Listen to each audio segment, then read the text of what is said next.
সাবেক সেনা কর্মকর্তা জিয়াউল আহসানকে গ্রেপ্তার করা হয়েছে। রাজধানীর নিউ মার্কেট থানায় দায়ের করা একটি হত্যা মামলায় তাকে গ্রেপ্তার করা হয়েছে।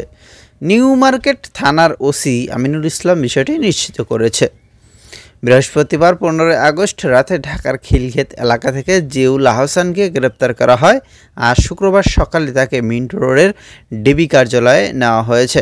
এর আগে 6 আগস্ট মেজর জিয়াউল আহসানকে চাকরি থেকে অব্যাহতি দেওয়া হয়েছে।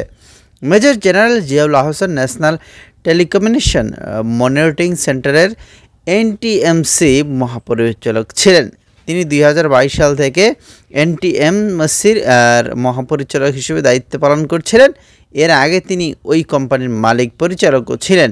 2009 সালে র্যাব 2 এর সহ অধিনায়ক হন জিয়াউল আহসান।